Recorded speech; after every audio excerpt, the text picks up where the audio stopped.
آئیے ابھی اور واقعات کی طرف آتے ہیں.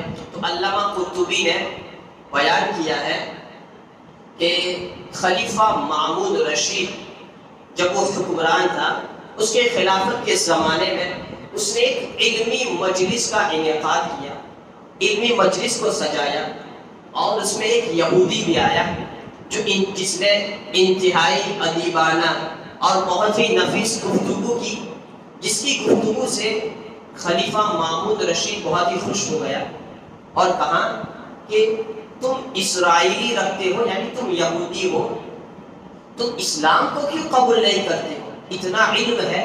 تو وہ یہودی جواب دیتا ہے یہ میرا دین ہے، میرے باپ دادا کا دین ہے، اور یہ کہتے ہوئے وہ یہودی وہاں سے رخصت ہو جاتا ہے. اب پھر دوسرے سال وہی یہودی خلیفہ مامون رشید کے وہی علمی مجلس میں وہ آتا ہے، لیکن گیا تھا اسلام کو ٹھکرا کر گیا تھا، اب آیا ہے تو نور اسلام ساتھ میں لے کر آیا ہے. اب خلیفہ مامون رشید نے پوچھا کہ میں نے جو اسلام کی دعوت دی تو نے ٹھکرا دی، اب آج تو ہی مسلمان بن گیا، تیرے اسلام کو ایکسپٹ کرنے کے پیچھے ریزن کیا ہے؟ کیسے تو نے اسلام کو قبول کیا؟ تو پھر وہ اپنا پورا واقعہ بیان کرتا ہے. علامہ قرطبی نے اس کو روایت کیا ہے کہ وہ یہودی کہتا ہے خلیفہ مامون کو کہ تیری مجلس کو چھوڑنے کے بعد میں گیا، اور چونکہ میں بڑا ہی خوشخط تھا، میں اچھا کاتب تھا، میری رائٹنگ تحریر بہت اچھی تھی، تو میں نے سوچا کہ توریت کو، انجیل کو، قرآن کو میں لکھوں. تو سب سے پہلے میں نے توریت کو لکھنا شروع کیا.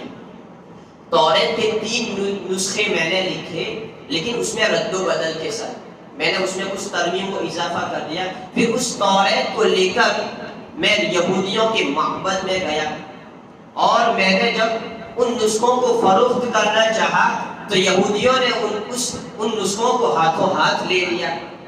اب اس کے بعد پھر میں نے انجیل کو لکھنا شروع کیا، اور انجیل کو بھی میں نے رد و بدل کے ساتھ لکھا. اب اس کو لے کر میں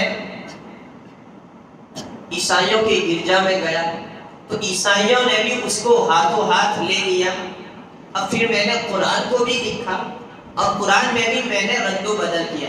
اب قرآن کو لکھنے کے بعد میں مسلمانوں کے پاس گیا، اور مسلمانوں نے بھی وہ قرآن میرے پاس سے ہاتھوں ہاتھ لے لیا، لیکن لینے کے بعد اس قرآن کو انہوں نے بغور دیکھا، اس میں تحقیق کی، اس کا مطالعہ کیا، اور پھر وہی قرآن جو میرے ہاتھوں سے انہوں نے لیا تھا انہوں نے پھر سے مجھے واپس کر دیا، اور کہا کہ یہ وہ قرآن نہیں ہے جو ہمارے نبی پر نازل ہوا ہے، تو نے اس میں گھٹا بڑھا دیا ہے. تو میں سمجھ گیا کہ اگر کوئی حق مذہب ہے تو وہ مذہب اسلام ہے، اگر کوئی حق کتاب ہے تو وہ کتاب قرآن ہے. تو قرآن کی حقانیت یہ ہے